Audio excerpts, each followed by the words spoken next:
అసలు ఏమన్నా ఫైట్ ఇస్తున్నారా గత 3 డేస్ నుండి? పాయింట్స్ టేబుల్ లో బాటమ్ లో ఉన్న టీమ్స్ అన్ని కూడా టాప్ లో ఉన్న టీమ్స్ ని బాటమ్ కి లాగిస్తున్నాయి. మొన్నేమో ముంబై పంజాబ్ ని, నిన్నేమో లక్నో చెన్నైని, ఈ రోజు కోల్కతా గుజరాత్ ని. ఈ మ్యాచెస్ అయిపోయి పాయింట్స్ టేబుల్ కంప్లీట్లీ షేక్ చేసేస్తున్నాయి. 5 వరుస విజయాలతో అన్స్టాపబుల్ గా కనిపించిన జీటీని ఈడెన్ గార్డెన్స్ లో కేకేఆర్ మాస్ సాకిచ్చేసింది. 248 టార్గెట్ పెట్టి ఇక చివరికి 29 రన్స్ డిఫరెన్స్ తో జీటీని పడగొట్టి మేము ఇంకా ప్లే ఆఫ్ రేస్ లో ఉన్నాం అని గట్టిగా చెప్పింది కోల్కతా. ఈ మ్యాచ్ లో బ్యాటింగ్ విధ్వంసం చూసామా లేక వీడియో గేమ్ హైలైట్స్ చూసామా అని అనిపించింది. ఎందుకంటే ఒకవైపు ఫిన్ హాలెండ్ 35 బాల్స్ లో 93, మరోవైపు రఘువంశీ క్లాసీ 82 నాట్అవుట్, ఇంకోవైపు కెమెరన్ గ్రీన్ ఫినిషింగ్ స్టార్మ్. అంతేకాదు చేస్ లో శుభ్మన్ గిల్ 85, బట్లర్ 57, సాయి సుదర్శన్ అన్బీటన్ 53. అయినప్పటికీ జీటీ ఓడిపోయింది. ఎందుకు? ఎక్కడ మ్యాచ్ టర్న్ అయింది? ఎలా కేకేఆర్ కంబ్యాక్ ఇచ్చింది? ఇలా అన్ని ఇప్పుడు కంప్లీట్ గా చూద్దాం. ముందుగా టాస్ గెలిచిన జీటీ బౌలింగ్ ఎంచుకుంది. Reason simple, Eden Gardens batting pitch. Dew factor వస్తే సెకండ్ ఇన్నింగ్స్ చాలా ఈజీ అవుతుందని జీటీ ప్లాన్. బట్ వాళ్ళకి అప్పుడే తెలియదు ఈరోజు కేకేఆర్ బ్యాటింగ్ సునామీ వస్తుందని. ఓపెనింగ్ కి వచ్చిన అజింక్య రహానే మరియు ఫిన్ హాలెండ్ స్టార్ట్ లో కామ్ గా కనిపించారు. రహానే టైమింగ్ తో బౌండరీస్ కొడుతుంటే ఫిన్ హాలెండ్ మాత్రం స్టార్టింగ్ నుంచే అటాకింగ్ మోడ్ లో ఉన్నాడు. సిరాజ్ బౌలింగ్ లో 6, రబాడా పేస్ ని పుల్ షాట్స్ తో క్రౌడ్ లోకి పంపించాడు.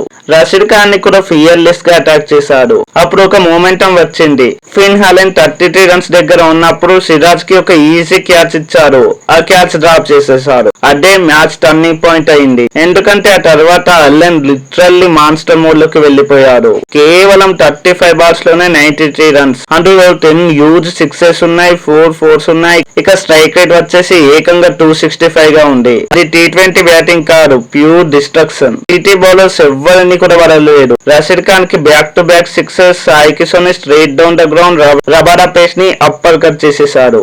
ఒక్కో షాట్ కి ఈడెన్ గార్డెన్స్ మొత్తం ఊగిపోయింది. మరోవైపు యంగ్ సెన్సేషన్ రఘువంశీ కూడా క్వైట్లీ ఇన్నింగ్స్ బిల్డ్ చేస్తున్నాడు. మొదట స్ట్రైక్ రొటేట్ చేస్తూ అలెన్ కి సపోర్ట్ ఇచ్చారు. బట్ అలెన్ అవుట్ అయినాక రఘువంశీ కంప్లీట్లీ రెస్పాన్సిబిలిటీ తీసుకున్నాడు. 44 బాల్స్ లోనే అన్బీటెన్ గా 82 రన్స్ చేశాడు. అందులోనూ 7 సిక్సెస్, 4 బౌండరీస్ ఉన్నాయి. ప్రెషర్ అనే వర్డ్ లేకుండానే బ్యాటింగ్ చేశాడు రఘువంశీ. అతను కొట్టిన కవర్ డ్రైవ్, స్పిన్ మీద తను ఆడిన షాట్స్, కామ్ ఫినిషింగ్, ఇవన్నీ కూడా ఫ్యూచర్ ఇండియన్ స్టార్ వైబ్స్ ఇచ్చాయి. ఇక చివర్లో కెమెరన్ గ్రీన్ అయితే జీటీ బౌలర్స్ కి ఫైనల్ డ్యామేజ్ ఇచ్చేశాడు. 28 బాల్స్ లోనే అన్బీటెన్ గా 52 రన్స్ చేశాడు. అలా కేకేఆర్ 20 ఓవర్స్ లో 247 రన్స్ అయితే చేసింది. అప్పుడు అందరూ ఒకటే అనుకున్నారు, గేమ్ ఓవర్, జీటీ ఇంపాసిబుల్ చేస్ అని. బట్ జీటీ బ్యాటింగ్ చూసాక మళ్ళీ మ్యాచ్ అలైవ్ అయిపోయింది. ఓపెనింగ్ లోనే సాయి సుదర్శన్ అటాకింగ్ మోడ్ లో వెళ్లిపోయాడు. Cover drives, pickup shots, inside out sixes, అసలు టైమింగ్ చూస్తే పోయేట్రీలా అనిపించింది. ఇక కెప్టెన్ గిల్ కూడా క్లాసీ టచ్ లో కనిపించాడు. గిల్ ఇన్నింగ్స్ అంటే క్లాస్ కి డెఫినేషన్. 49 బాల్స్ లోనే 85 రన్స్, అందులో 5 4s, 7 సిక్సెస్ ఉన్నాయి. అతను నారాయణ్ కి లాఫ్ట్ చేసిన 6, గ్రీన్ పై కవర్ డ్రైవ్, వరుణ్ పై స్వీప్ అయితే నెక్స్ట్ లెవెల్ బ్యాటింగ్ అని చెప్పాలి. ఇక జీటీ పవర్ ప్లే కంప్లీట్ అయ్యేసరికి మూమెంటం వాళ్ళ వైపే కనిపించింది. బట్ ఇక్కడే వచ్చింది కేకేఆర్ బిగ్గెస్ట్ వెపన్, అదే స్పిన్ మ్యాజిక్. సునీల్ నారాయణ్ వచ్చాక మ్యాచ్ కంప్లీట్లీ టర్న్ అయిపోయింది.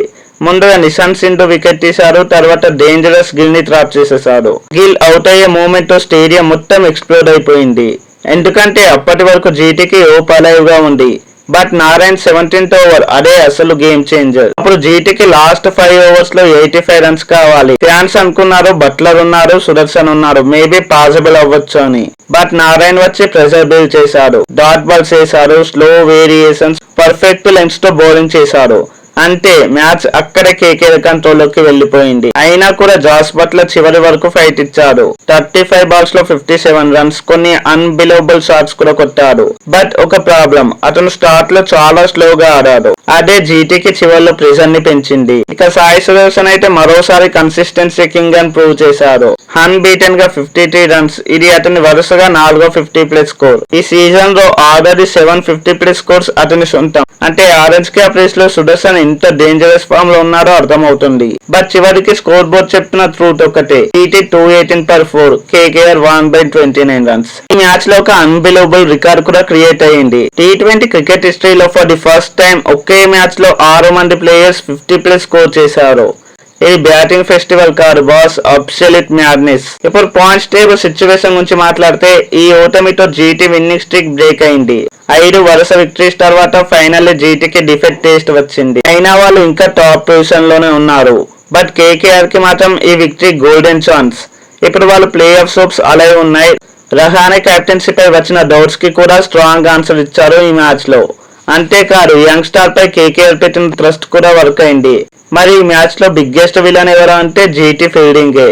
మొత్తం 4 క్యాచెస్ డ్రాప్ చేశారు. అందులో ముఖ్యంగా ఫిన్ హాలెన్ క్యాచ్. ఆ క్యాచ్ పట్టుంటే 93 వచ్చేది కాదు, 247 స్కోర్ కూడా వచ్చేది కాదు. మేబీ రిజల్ట్ కూడా మారిపోయేదేమో. అందుకే శుభ్మాన్ గిల్ కూడా పోస్ట్ మ్యాచ్ లో క్లియర్ గా చెప్పారు, మేము ఈ రోజు విన్ డిజర్వ్ చేయలేదు అని. మరి ప్లేయర్ ఆఫ్ ది మ్యాచ్ గా వచ్చిన సునీల్ నారాయణ్ గురించి ఎంత చెప్పినా తక్కువే. 200 ఐపీఎల్ మ్యాచెస్ కంప్లీట్ చేసి ఇంకా అదే ఇంపాక్ట్ చూపిస్తున్నాడు. బ్యాటింగ్ లో కాకపోయినా బౌలింగ్ తో మ్యాచ్ టర్న్ చేశాడు.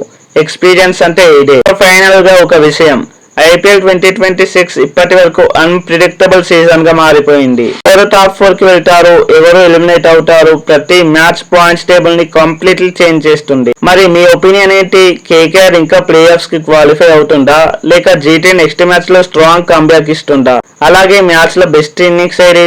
ఫిన్ హాలెన్ బ్యాటింగా, లేదా గిల్ క్లాసీ బ్యాటింగా, లేక రఘువంశీ మ్యాచ్ ఇన్నింగ్సా? కామెంట్ సెక్షన్ లో తప్పకుండా చెప్పండి. అలానే వీడియో నచ్చితే లైక్, షేర్ అండ్ సబ్స్క్రైబ్ చేయండి. మరో వీడియోతో మళ్ళీ కలుద్దాం. Thanks for watching. జై హింద్.